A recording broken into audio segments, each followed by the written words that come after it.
밤이 되면 마음이 더 허전해지시나요? 가족들과 대화가 줄어들고 어느새 혼잣말이 늘어나고 계신가요? 별일 없는데도 눈물이 나고 예전엔 재미있었던 일들이 이젠 아무 감흥이 없으신가요? 잠을 자도 피곤하고 아침에 눈을 떠도 하루가 또 시작된다는 게 괴롭다는 생각 혹시 해보신 적 있으신가요? 무기력함, 외로움, 그리고 설명할 수 없는 불안감. 사실 이런 감정들은 많은 어르신들이 겪고 계십니다. 하지만 대다수는 말하지 않죠. 그저 나이 들어서 그렇다고 넘겨버립니다. 지금 말씀드린 것들이 혹시 당신의 요즘 모습이라면 이 영상은 꼭 끝까지 봐주셨으면 좋겠습니다. 안녕하세요. 저는 65세 정신건강의학과 전문의 김상호입니다. 30년간 많은 어르신들과 상담하며 한 가지 분명히 느꼈습니다. 노년기의 우울은 절대 기분 탓이 아니라는 것을요. 그리고 그 우울은 반드시 이겨낼 수 있는 감정이라는 것을요. 오늘은 많은 분들이 겪고 있지만 정작 말하기 어려워하시는 주제, 노인 우울증에 대해 이야기해 보려 합니다. 노인 우울증은 단순한 슬픔이나 기분 저하가 아닙니다. 노인 우울증은 삶의 방향을 잃고 존재의 의미를 잊어가는 상태일 수 있습니다. 실제로 우리나라 65세 이상 노인의 5명 중 1명은 우울증 증상을 보이고 있습니다. 하지만 그중 상당수가 자신이 우울하다는 사실조차 인식하지 못한 채 살아갑니다. 그 이유는 우울증의 증상이 꼭 슬픔으로만 나타나지 않기 때문입니다. 짜증, 무기력, 소화불량, 불면증 등 다양한 신체 증상으로 나타나기도 합니다. 그래서 더욱더 조기 발견과 이해가 중요합니다. 노인 우울증은 특별한 사람에게만 생기는 병이 아닙니다. 매우 흔하고 매우 조용히 찾아옵니다. 겉으로는 아무렇지 않아 보여도 마음속에서는 이미 수많은 싸움이 벌어지고 있습니다. 그냥 피곤해서 그래요. 나이 들면 다 이런 거지 뭐. 이렇게 자신을 설득하며 속으로는 점점 더 외롭고 쓸쓸한 마음이 커져가는 분들이 정말 많습니다. 주변 사람들조차 그 변화를 눈치채기 어렵기 때문에 때론 도움의 손길이 늦어지는 경우도 많습니다. 우울증은 단순한 감정 기복이 아닙니다. 마음의 기초 체력이 약해졌다는 분명한 신호이고 그 원인을 알아야 비로소 회복의 실마리를 찾을 수 있습니다. 그렇다면 노인 우울증은 왜 생길까요? 첫 번째 이유는 상실입니다. 젊을 때 당연하게 누렸던 것들이 조용히 하나씩 사라지기 때문입니다. 사랑하는 배우자의 죽음, 오래된 친구의 이별, 퇴직과 함께 사라진 사회적 역할, 약해진 건강 등이 점점 몸과 마음을 지치게 만들죠. 특히 배우자를 먼저 보내고 난 후 집안에 혼자 남겨진 어르신들은 가장 먼저 식사를 거르기 시작합니다. 혼자 먹는 밥이 무슨 맛이 있나요? 이 말 속에는 말로 다 하지 못할 허전함이 담겨 있습니다. 오래된 친구도 마찬가지입니다. 항상 부르면 달려오던 친구가 이젠 전화를 걸어도 받지 않고 함께 자주 가던 단골 식당 앞을 지날 때마다 그 빈자리가 마음을 무겁게 합니다. 이런 일들은 단순히 사람 하나를 잃는 것이 아니라 그 사람과 함께했던 기억과 의미도 함께 사라지는 것이기에 그 상실감은 더욱 크게 느껴집니다. 두 번째는 사회적 고립입니다. 자녀들은 각자의 삶에 바쁘고 예전처럼 이웃과 왕래하는 문화도 줄어들고 있습니다. 전화 한 통 없이 지나가는 하루, TV 소리만 가득한 집 안, 어느새 말 한마디 안 한 채 하루가 지나갑니다. 매일 가던 시장에 나가도 이젠 아는 얼굴 하나 보기 어렵고 아파트 엘리베이터에서 마주치는 사람들도 서로 인사 한마디 없이 고개만 툭 숙이고 지나갑니다. 예전에는 동네 평상이나 경로당에서 차 마시며 수다를 나누던 시간들이 있었는데 지금은 각자 집에 틀어박혀 있는 경우가 많아졌습니다. 이런 상황이 반복되면 사람은 내가 세상에서 잊혀진 것 같다는 감정을 느끼게 됩니다. 이 감정은 우울로 곧장 연결됩니다. 세 번째는 경제적 불안입니다. 노후 준비가 충분하지 않은 경우 의료비, 생활비, 자녀 지원 등으로 인해 불안감은 눈덩이처럼 불어납니다. 이번 달엔 병원 갈 수 있을까? 손주 용돈은 줄 수 있을까? 이런 걱정은 정신 건강을 갉아먹는 독입니다. 어떤 어르신은 아픈 무릎을 부여잡고도 병원비가 아까워 그냥 참고 견딥니다. 약값 몇천 원이 아까워 약국 문 앞에서 망설이는 모습. 그 안에는 스스로를 돌볼 여유조차 허락하지 않는 현실이 있습니다. 생활비를 줄이기 위해 난방을 아끼고 식사를 한 끼, 두 끼 건너뛰는 일도 다반사입니다. 이런 상황이 지속되면 몸보다 마음이 먼저 병들게 됩니다. 네 번째는 신체 건강 악화입니다. 나이가 들수록 만성질환은 늘어나고 몸의 통증은 정신적인 스트레스를 동반합니다. 몸이 아프면 외출을 꺼리게 되고 사람을 피하게 되고 결국 세상과 단절되는 시간이 많아집니다. 허리나 무릎이 아파 걷기조차 힘든 분들은 예전처럼 산책이나 장을 보러 가는 것조차 큰 일이 됩니다. 매일 나가던 공원도 멀게 느껴지고 계단 한 칸 오르내리는 게 겁이 납니다. 이렇게 활동량이 줄면 자연스럽게 우울감이 스며들게 됩니다. 몸이 아프다는 사실 자체보다 하고 싶은 것을 못한다는 좌절감이 더 큰 상처로 남게 되는 것입니다. 노인 우울증은 이처럼 여러 원인이 복합적으로 작용해 발생합니다. 그렇다면 우리가 주의 깊게 살펴봐야 할 대표적인 증상들은 무엇일까요? 다음 증상 중 3가지 이상이 2주 이상 지속된다면 전문가 상담을 꼭 권유드립니다. 아무것도 하기 싫고 기운이 없다. 눈물이 자주 난다.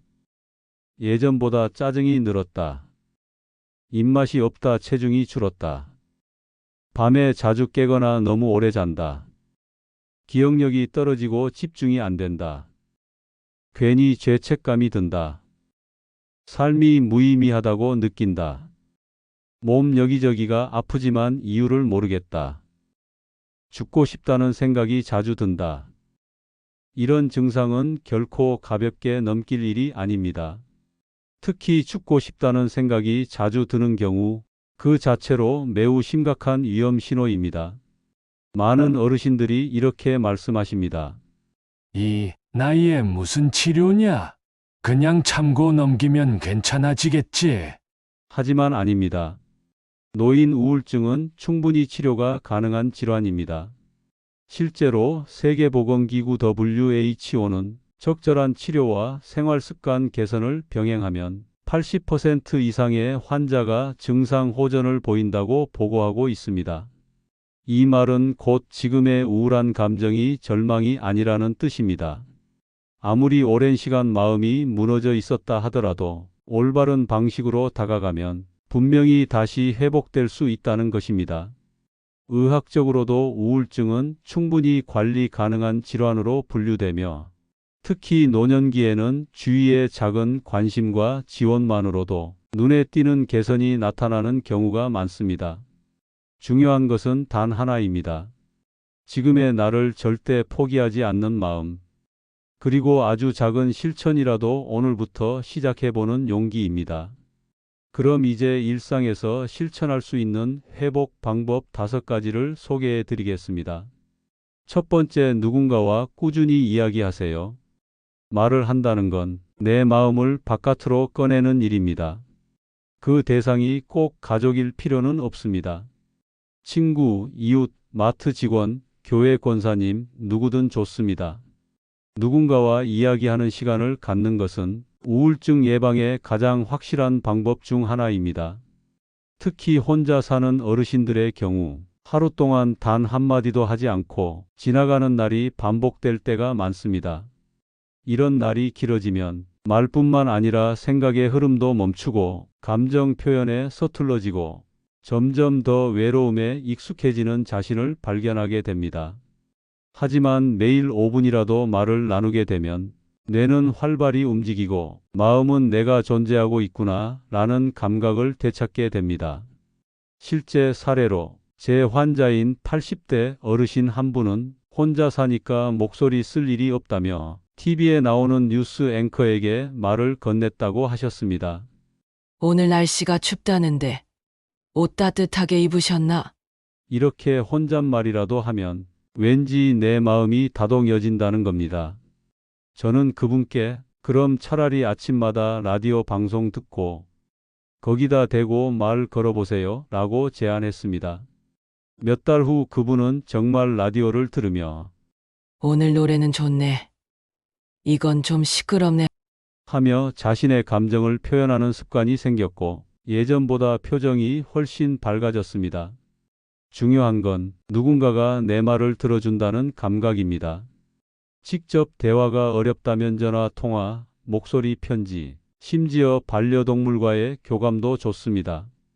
여러분 오늘부터 하루 한 통 자녀나 지인에게 안부 문자 보내기, 동네 슈퍼에 다녀와서 직원에게 수고 많으세요 한마디 하기, 매주 요일을 정해 교회나 경로당 모임 참석해보기, 자신보다 더 외로운 이웃에게 먼저 연락해보기를 실천해 보시면 어떨까요? 말은 마음의 물꼬입니다. 생각이 막히고 감정이 막히고 세상과 단절되었다고 느껴질 때 말은 그 단절을 풀어주는 첫 번째 열쇠입니다. 마음을 나누는 대화는 누군가를 위한 배려이기도 하지만 결국은 나 자신을 위한 따뜻한 배려이기도 합니다. 두 번째, 햇볕을 받으며 걸으세요. 우울감이 깊어질수록 몸은 집 안에 머물고 싶어집니다. 밖에 나가는 것도 사람을 마주치는 것도 점점 귀찮아집니다. 하지만 그런 생각이 들수록 더더욱 밖으로 한 걸음을 내딛는 것이 중요합니다. 아침 햇살을 받으며 걷는 것은 단순한 운동을 넘어 우울증을 낮추는 자연 치료제입니다. 햇볕을 쬐면 우리 뇌에서는 세로토닌이라는 기분 조절 호르몬이 분비됩니다. 세로토닌은 불안과 우울을 낮추고 마음을 차분하게 가라앉혀주는 작용을 합니다. 또한 저녁 무렵에는 멜라토닌이라는 수면 유도 호르몬이 자연스럽게 생성돼 수면의 질도 개선됩니다. 실제로 제 환자분인 70대 어르신은 밖에 나가봤자 사람도 없고 무릎도 아프고라며 하루 종일 커튼을 치고 계셨습니다. 그분께 하루에 단 3분만이라도 햇빛을 받자고 권유드렸죠. 그 후 매일 오전 9시에 현관 앞에서 3분, 마당에서 5분, 그리고 점차 집 앞 골목까지 걷는 거리를 늘려가셨습니다. 몇 주 뒤엔 햇볕이 얼굴을 따뜻하게 감싸주는 느낌이 좋아요. 괜히 오늘 하루는 괜찮을 것 같다는 생각이 들어요. 라고 웃으며 말씀하셨습니다. 걷는 것 자체도 치료입니다. 걷는 동안 뇌는 반복적이고 규칙적인 리듬을 타게 되며 잡생각이 줄고 불안과 긴장이 자연스럽게 풀립니다. 심지어 걷기 명상은 미국 일본 정신과에서도 우울 치료의 보조 수단으로 활용됩니다. 여러분 오늘부터 제가 말씀드리는 방식대로 움직여 보시는 건 어떨까요? 오전 9시에서 11시 사이 햇빛 받기 가장 좋은 시간대입니다. 처음엔 집 앞에서 햇빛 샤워만 해도 충분합니다. 스마트폰 알람을 매일 같은 시간에 맞춰 두세요. 일정한 거리보다는 일정한 시간을 목표로 하세요. 예를 들어 10분 걷기보다는 15분 앉아서 햇볕 받기, 이런 목표를 잡는 겁니다. 햇볕은 공짜입니다. 하지만 그 효과는 약보다 클 수 있습니다. 하루 10분의 햇볕과 몇 걸음의 움직임이 우리 마음속 짙은 그늘을 조금씩 걷어내 줄 수 있습니다. 무리하지 않아도 됩니다. 오늘은 날씨가 좋으니 마당까지 나가볼까? 이런 생각 하나면 충분합니다. 세 번째, 균형 잡힌 식사를 하세요. 영양 불균형은 우울을 악화시킵니다. 특히 노년기에는 단백질과 복합 탄수화물 미네랄이 중요합니다.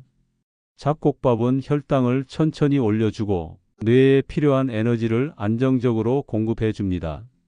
식단은 약보다 강력한 예방법이 될 수 있습니다.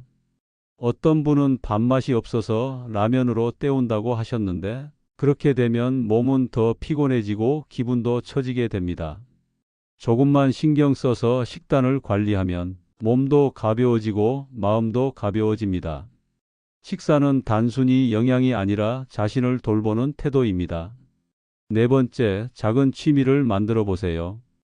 갑자기 큰 목표를 세우기보단 작은 것부터 시작해 보세요. 예를 들어 화분 하나를 키우거나 동네 도서관에서 책을 한 권 빌려 읽어보는 것, 뜨개질, 색칠 공부, 십자수, 손편지 쓰기 등도 좋습니다. 제가 치료해 드린 어르신은 매일 신문 스크랩을 하며 나도 누군가에게 보여줄 게 있다는 게 기분 좋아요 라고 말씀하셨습니다. 또 다른 분은 어제 작은 화초에 물만 주었을 뿐인데 내가 누군가를 돌보고 있다는 느낌이 들었어요. 그 작은 생명이 나와 함께 자라는 것 같아 위로가 됐습니다. 라고 말씀하셨습니다.